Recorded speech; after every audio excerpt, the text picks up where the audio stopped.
Hey, it's Ryan with QLZ. It is another a home edition of our green room, and we were talking with Nikollaj. We're talking with Zack from the band CloZure. We were talking about being in Alabama, but we're just gonna Nikollaj had the idea of calling you guys a global hard rock band. Yeah, we are all from different states and different countries, to be completely honest. So we started off in Alabama with the addition of like me and Zach. We added on Florida and Kentucky, and one of our bandmates actually works out of the country. Okay. So we're literally everywhere. Yeah, he's in India. Zack was telling me. I know he called right before we Yeah, got rolling. It's like 1 a.m. his time, Yeah. yeah. and he's a little too tired to jump on. So we have your song called "The Devil Effect." It's not out until next Friday. I've had a chance to hear it, so our listeners know about the Artist Spotlight, the feature I sent you guys on that you will be featured on. We'll chat about the song. But I have a unique question for both of you because this is the first time I've ever interviewed a band that I know that's gone from a male vocalist to a female vocalist. And Nikollaj, Zack was singing your praises on this because I said, hey, I just want to confirm that this is right. And I'm curious how this kind of transition kind of goes from a male vocalist to female vocalist. And Zack had a lot of glowing things to say about you, so I can let him tackle this one first if you'd like. Yeah, go for it. I need the help. I've noticed working with female fronted bands, male fronted bands, all that. It seems like anytime I've worked with a female fronted band, things have been a lot more focused and there's been less kind of drama and infighting. And it seems like with a lot of female vocalists, it's like an A-type personality. Like, all right, I'm here to kick them in the chest, prove a point, and do my business. Where it's different, but I feel like it's more efficient being Okay. female, weirdly enough.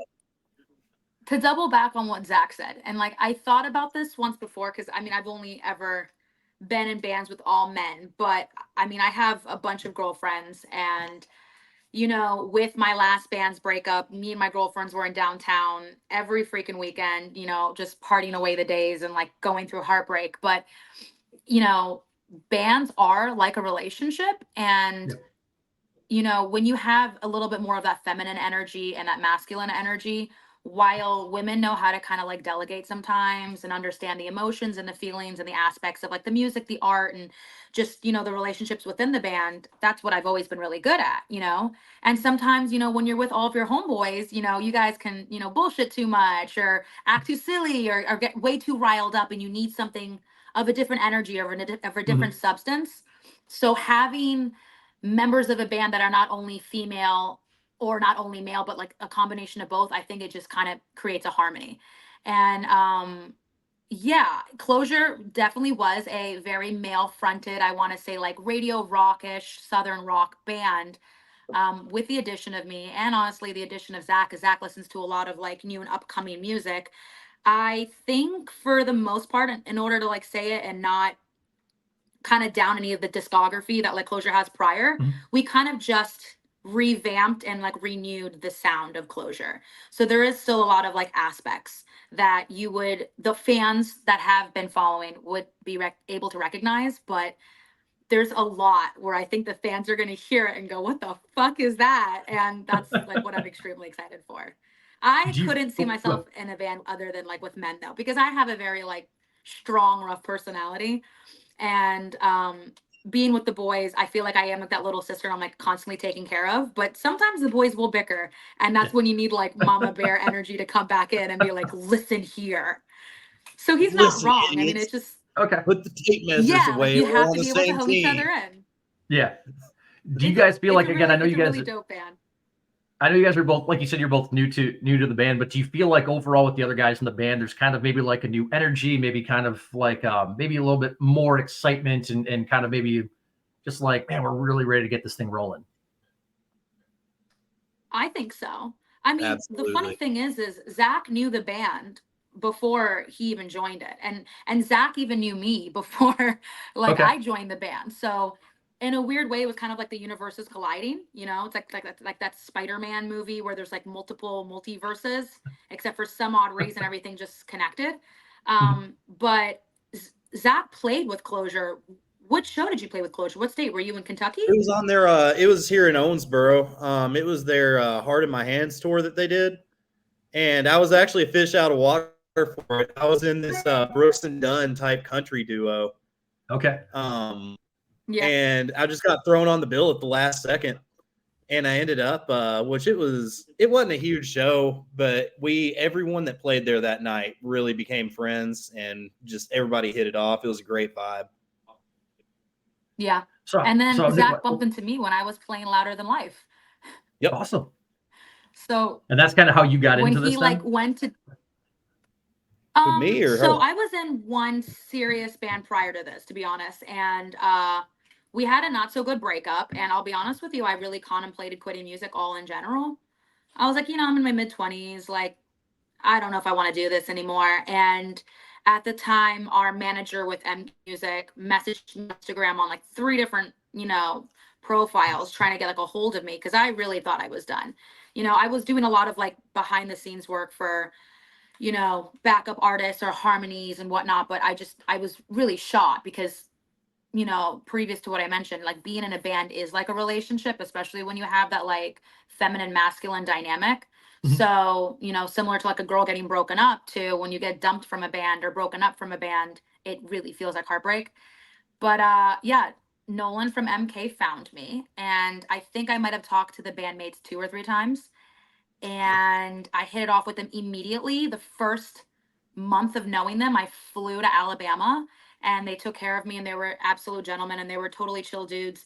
And we literally wrote the Devil Effect the first day I ever met them. And I remember the first day I ever met them, they were honing in on me like, so are you in the band or not? And I'm like, I don't know you.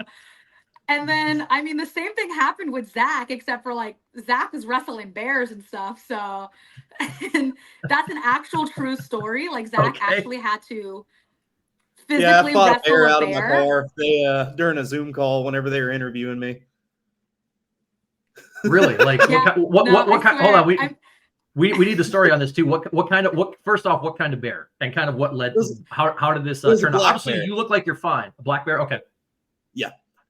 So I was down in Gatlinburg. I was just on vacation with the family. And then I think it was the interview where y'all were like, "Hey man, you got the job. Like, congrats." yeah. But It I wasn't ended even up an having to interview. We were interrupt just the letting him know interview he was in the band. Okay. because you hear my wife just out of nowhere. She's like, "Oh my god, it's in the car!" And I go look out, and my kid's over there, and she's like, "Oh my gosh!" I look out the window. I see a bear, like just all 4 legs in the car. And like, so my wife got a video of me doing it, but you see me like holding my phone and I'm on the phone with them the whole time. And I'm like aiming the phone in the car. I'm like, y'all see this?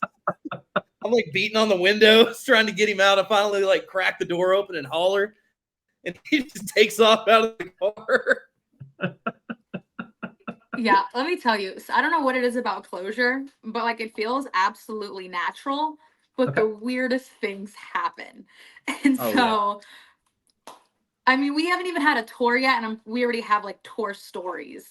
Okay. I mean, just oh my God, Zack recording the music and just doing the music video was like that was it's just a lot. I mean, and so I think so yeah, that's how I got into music was Louder Than Okay. Life in the band that I was previously. But the way the band chose to be in a female fronted band, I swear to God, was just because I think I loved music and I had like a natural urge and like want for it. And they were not looking at quitting anytime soon. And then Zack has an extremely addictive personality. Like you get to talk to Zack and you become friends with Zack in a bar. And so all of those things just kind of compiled, and with the help of like MK, management and our manager, he kind of brought us all together, and now it's CloZure 2.0, baby. Mhm. That's awesome. It's a unique thing that you guys have done because it's not something that you see very often where it's a male fronted band and a female comes in. But you mentioned, just the love of music. I think that's the biggest thing that puts everybody together. It's just, as long as you can vibe with somebody, it doesn't matter who's fronting, the band It's at the love all. of And the you game, mentioned the man. devil. Yep. Yeah. And Zack was telling me before you jumped on, he's like, yeah, he goes, we were talking about the holidays and kind of nothing happens around the holidays and in the industry and radio's kind of like dead. And Zack's like, I don't like it because there's nothing for me to do. He's like, Yeah. So when you mentioned that addictive personality from Zack, Zack's like, no, I just want to get the hell going. Like, let's not stop. Oh, I swear to God, I have the best sleep when I'm in like a random 2 to 3 star hotel for 4 hours at a time, going from like, venue to venue. Like it sounds crazy, but it's like a power nap. Like the Okay. 4 hours that I have sleep is like 4 hours of deep remission, and I feel rejuvenated the very next moment. Yep. But I feel like we were made for it. And you know, I do want to say one thing. I will say CloZure's fans are probably one of the most accepting and opening group of people that I've met, Yes. because I obviously have a bunch of people that I have from like my old band that like still follow me. And I remember even with my old band breakup, I had like a crazy amount of support and following. But, you know, joining CloZure, because it is strange and because it is weird to go from two male fronted singers, which Okay. ironically kind of looked alike with like the dirty blonde hair and the light eyes and the beards, to going to like a curvy, dark haired, vampy looking female front.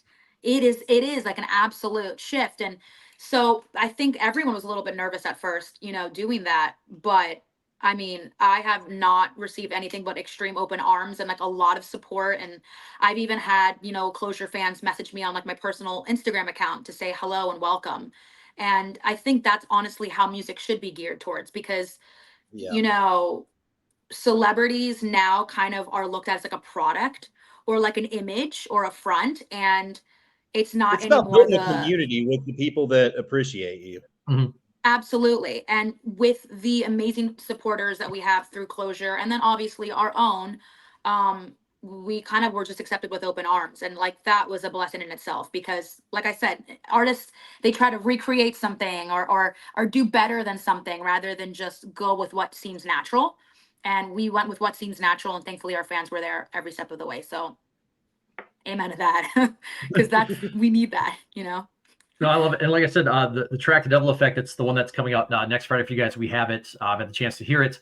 What do you want people to know about the track? I told you guys, you know, whatever you want to share about this song, I leave it completely open to both of you. So what do you want our listeners and your fans out there to know about this track that comes out in 1 week? Zach, what do you want the fans to know? I'm gonna be honest. That being down in the studio, working with Malcolm at Welcome to 79, that whole experience, I have never had that much fun creating the end product to give out to everyone. Like it just, the entire process was just a blast. Which Malcolm, I mean, he's the Yeah. wildest dude I've ever met in my life. But God, he is fun to work with. It's No, he really is. we went in there and trauma I mean, bonded, but we walked away from it just missing the whole thing. I would honestly say that hearing The Devil Effect for the first time around, I didn't want the lyrics to be specifically too geared towards anything, you know. For me, it was a breakup from a group of people, but for anybody, it could be a breakup, I guess, within like your old self or a relationship or whatnot. So don't look too much into the lyrics, I guess, for that, but just kind of feel the emotion. Yeah. Because I remember we ended up choosing a majority of the takes the very last day that we were recording, where I think my voice was just rougher and angrier and meaner, because that's genuinely what the song portrayed. So I want people to really just feel that emotion and know that between Malcolm, between our Peter, is it Peter Keys or who's the guy that mastered our Keys, song? good old Leonard Skinner, man. He knocked You that know, stuff out of the between, park mastering it for us. It's unbelievable. yeah, between him, between Malcolm, between Kill Devil Films, and then, you know, a group of 5 individuals plus our management 6. You know, it is really just a bunch of freaking people that fell in love with the sound and the song, and we put our hardest efforts into it. And I'm genuinely proud of it, and I hope that everybody Yeah. loves it and they can, you know, either find some kind of like inspiration, or they can sync with us, whether it be first verse, chorus, or whatnot, because it really is like a brand new beginning. And so Yeah. that's That's what I'm awesome. excited for. I And I love mean, it. And go ahead, Zach. Go ahead. I was gonna say the whole thing is, it sounds cliche, but really, like, we put out something that we like, and we wrote it for 5 people, just to be completely honest. Where we put Yeah. out a product that we're happy with, that we did it how we like it. And I feel like that's just what felt really good, because there was no commercialization kind of feel to it that you run into with certain acts, and it just feels natural to us. Like it's authentic, you know? I think Yeah. that's the biggest thing, and it's I mean, why when I interview bands, I just tell them like, "Hey, whatever you want to share, just be yourselves within go into detail on it." So Yeah. yeah.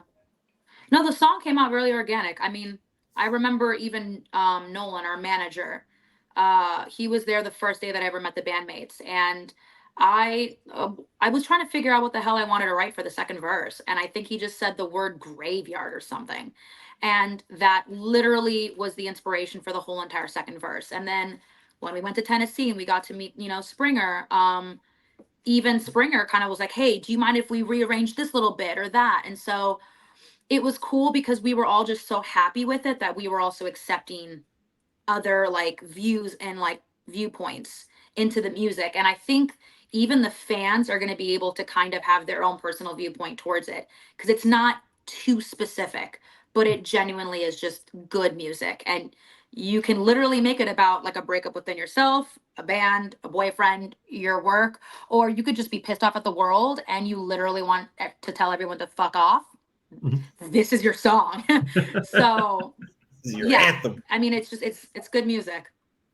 No, I love it. So the question is too, like Zach and I were talking a little bit as well. The industry, it's an interesting thing because you put out something and everybody's like, well, what's next? What's next? What's next? Nikollaj, I think it's been almost 2 months since like the arrival of you was shared on social media, I think early December. Yeah. So it's been longer than that, but public view, it's only been a couple of months. You've mentioned you haven't even done a tour yet. So I guess kind of what does this year look like for you guys? What are the plans when it comes to music? Do you want to do singles, EPs, albums? I mean, I still love listening to full length records, but for the band, what's kind of the next steps for all of you?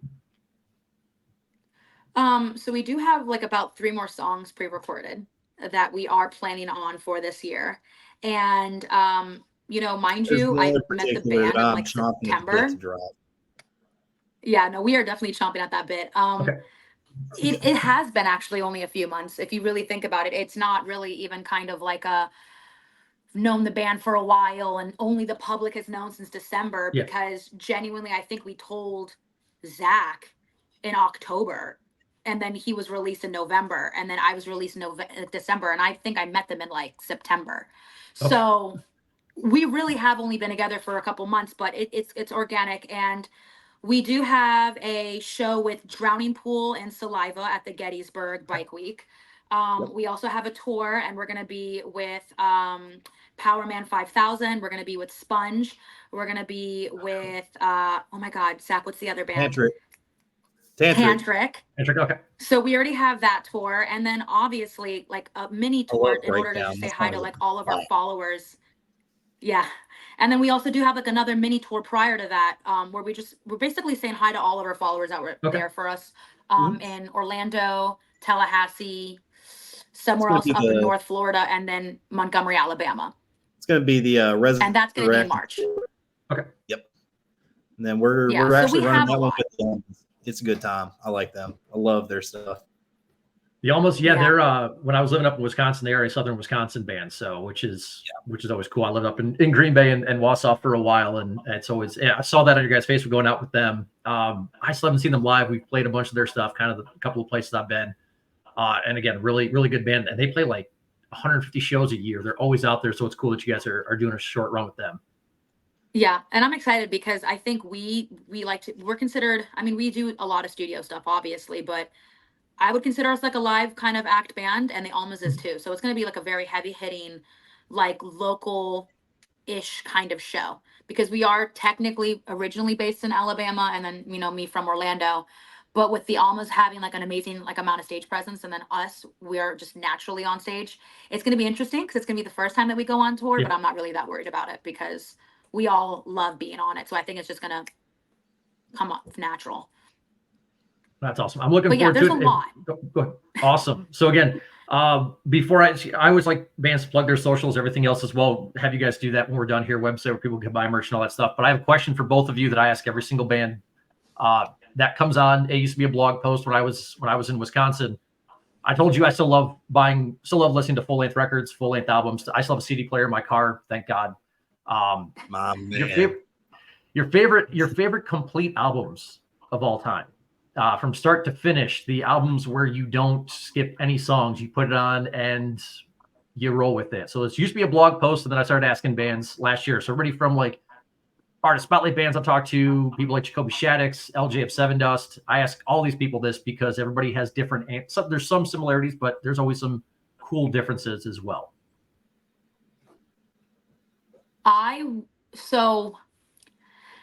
Either it's going to be the self titled album from Flyleaf that had All Around Me in it, because Okay. I think Lacey Sturm was like a really big inspiration for me in music, and I've seen her live and I've talked to her when she was doing solo stuff. Or honestly, probably the Toxicity album from System of a Down, just Yep. because I don't know why, but like when System of a Down came out with that album and there was like no one else sounding like them. Yes, I understand it's the most like radio generic version album of them, but Yeah. you literally cannot.